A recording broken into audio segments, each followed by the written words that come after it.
Dental anatomy. Maxillary central and lateral incisors. A telecourse by Dr. Barry Eisenberg and Dr. Wilson Wright, Jr.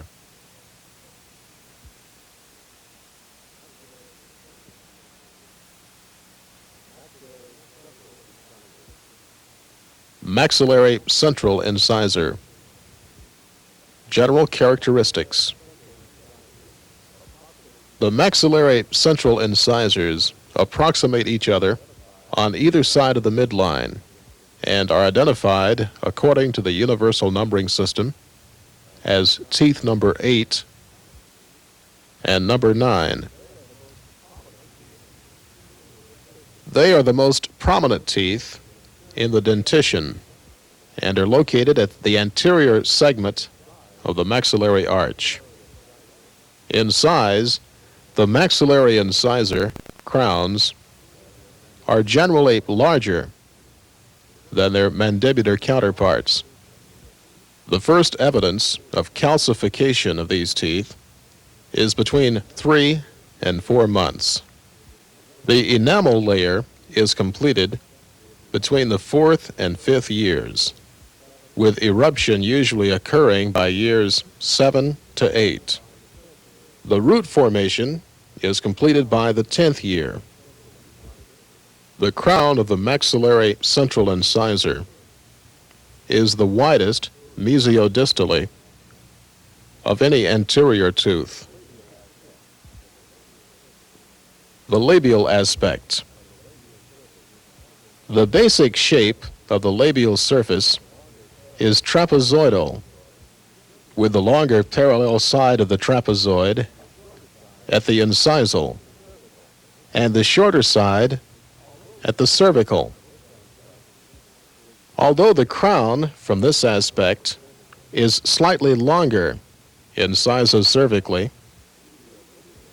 than it is wide mesiodistally, these two dimensions are more nearly equal than any other permanent incisor. The mesial outline is very slightly convex, or almost straight, but converges to meet the cervical margin. The height of contour is located at the contact area in the incisal third, near the mesio-incisal angle. The incisal outline may reveal 3 mamelons, or developmental elevations. After wear, the mamelons are soon obliterated and leave a straight incisal edge, which is nearly perpendicular to the long axis of the tooth. The mesio-incisal angle is sharp and distinct, and the disto-incisal angle more rounded. The distal outline is convex and more rounded than the mesial outline. The height of contour is located at the contact area, which is at the junction of the incisal and middle thirds. Therefore, it is more cervically located than on the mesial. From the contact area, the outline is straight, or on occasion slightly concave to the cervical line. The cervical outline presents a line which curves evenly toward the root. The labial surface is generally convex in both directions, mesiodistally and incisogingivally. The convexity is normally greatest in the cervical third and tends to more closely approach flatness in the middle and incisal thirds. From this view, 2 developmental depressions are noted as faint lines or shallow grooves which extend from the incisal edge toward the gingival and fade out in the middle third. By location, these are termed mesiolabial and distolabial, developmental depressions. Occasionally present are faint, curved lines, known as imbrication lines, which run mesiodistally in the cervical third. Root surface. The root of the central incisor, from the labial aspect, is single and conical, relatively straight, and tapers to a rounded apex.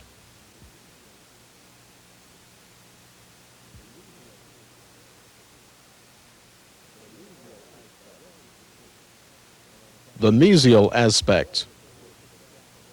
The crown is wedge-shaped or triangular, with the base of the triangle at the cervix and apex at the incisal ridge. The ridge is in line with the long axis of the tooth, which is characteristic of maxillary incisors. The labial outline is convex, with the height of contour and greatest convexity located in the gingival third. The lingual outline, on the other hand, is S-shaped, being somewhat concave from the incisal ridge to the cingulum, then convex from the cingulum to the cervical line. The incisal outline is usually pointed or slightly rounded due to the convergence of the labial and lingual surfaces. In teeth with incisal wear, the outline is straight but sloping from labial to lingual. The cervical line, which outlines the cemento-enamel junction, curves evenly toward the incisal with a curvature greater than any other tooth. Contact area. The mesial contact is located in the incisal third, near the incisal margin, and centered labiolingually. It is roughly ovoid, long incisogingivally, and narrow labiolingually. The root outline shows a conical form with a rounded apex.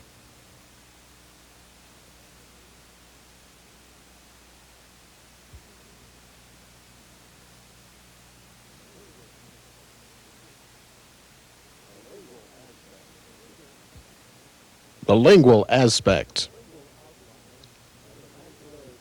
The lingual outline of the maxillary central incisor is the reverse of that found on the labial aspect, although it is narrower mesiodistally than the labial. This is due to both mesial and distal surfaces converging toward the lingual. The lingual surface presents mesial and distal marginal ridges or elevations. These border a large, usually shallow concavity which occupies 1/2 to 2/3 of the surface, called the lingual fossa. The prominent elevation located cervically to the fossa is the cingulum. Incisal to the lingual fossa is an elevation called the incisal ridge. After wear, it becomes known as the incisal edge. The lingual cervical line forms a distinctly curved arc, which differs from that of the labial surface in two respects. First, the lingual arc has a greater depth of curvature toward the root, and secondly, the point of maximum convexity is situated nearer the distal margin of the root. There is a slight taper of the root outline to the lingual, making the lingual portion of the root narrower than the labial portion.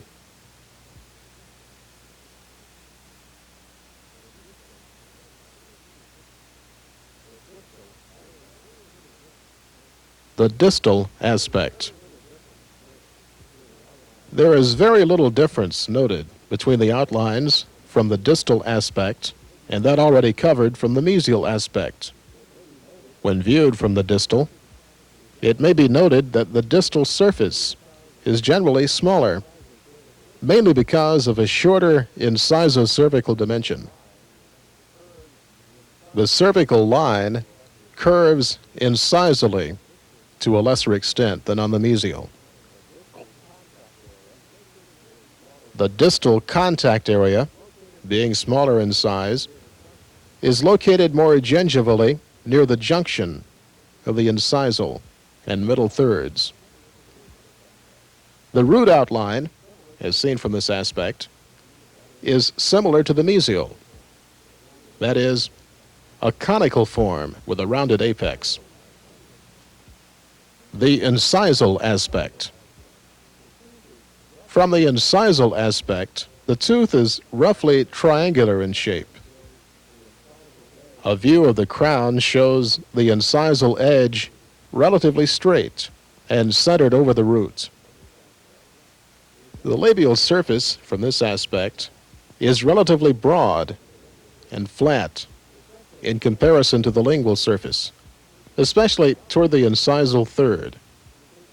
The outline of the lingual portion tapers toward the cingulum, is decidedly convex, and offset slightly to the distal.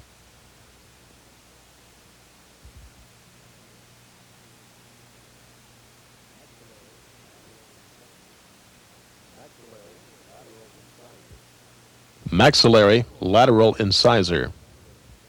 General characteristics. The maxillary lateral incisors are the second maxillary teeth from the midline and mesially contact the central incisors. Distally, the contact is with the maxillary canines.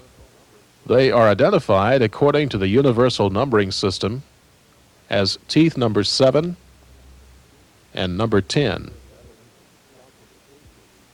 The first evidence of calcification of these teeth occurs around the first year.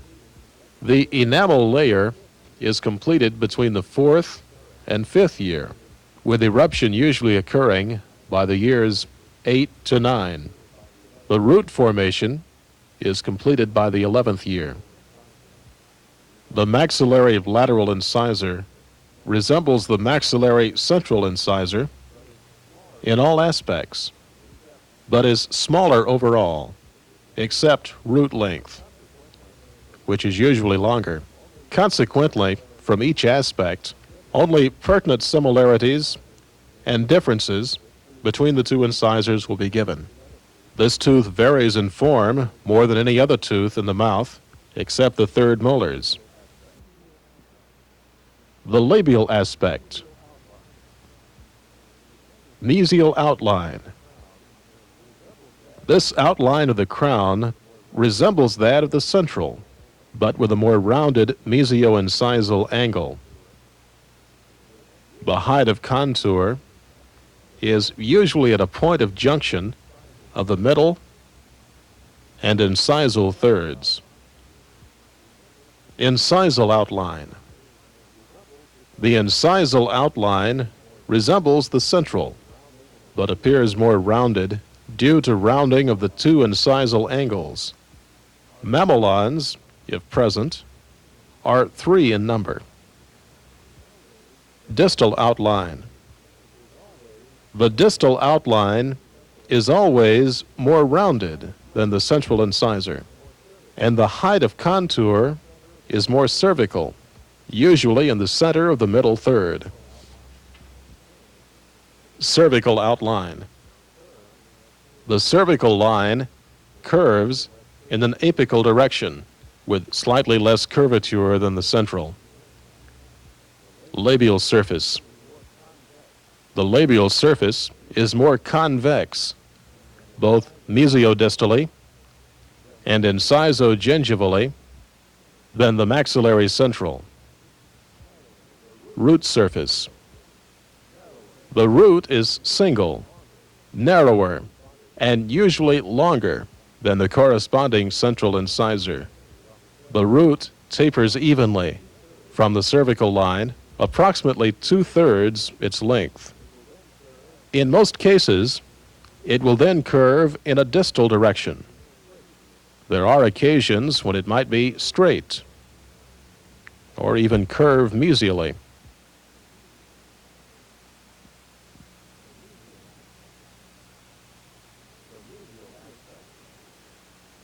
The mesial aspect. The mesial aspect is similar to a small central incisor, except the root appears longer. The contact area is slightly larger, wider, and closer to the incisal edge than the mesial of the central incisor. It is located near the junction of the incisal and middle thirds. Curvature of the cervical line is marked in the direction of the incisal, but is actually less than that of the mesial of the central. The root appears as a tapered cone with a bluntly rounded apical end. As in the central, a line drawn through the center of the root tends to bisect the incisal ridge of the crown.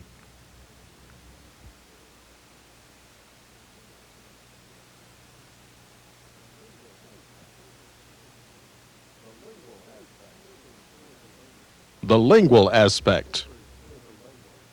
The tooth tapers toward the lingual, resembling the central incisor in this respect. Mesial and distal marginal ridges are well defined, and the cingulum is prominent. The lingual fossa tends to be deeper. A linguogingival groove is much more common in lateral incisors, with a lingual pit near the center of this groove. Another groove, which may be found on this tooth, is the linguogingival fissure. This fissure originates in the lingual pit and extends cervically and distally onto the cingulum.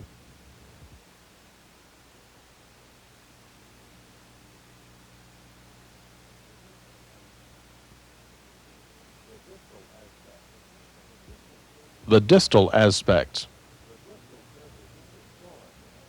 The distal surface is smaller and more convex in all dimensions than the mesial surface.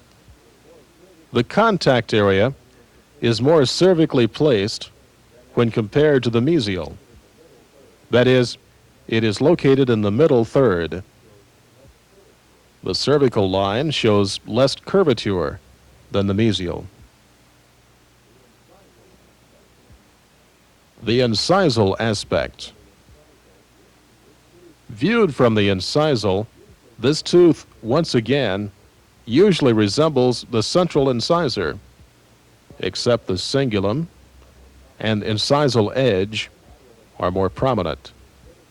The lateral incisor exhibits a greater convexity labially and lingually than the central incisor. As mentioned previously, the maxillary lateral incisors vary in form more than any other tooth except the third molars. Distorted crowns and twisted roots are relatively common. A small peg-shaped crown form, which is often seen, is referred to as a peg lateral. This is due to lack of development of portions of the crown. Occasionally, maxillary lateral incisors are congenitally missing. That is, tooth buds do not form. Developmental aberrations associated with this tooth are not uncommon.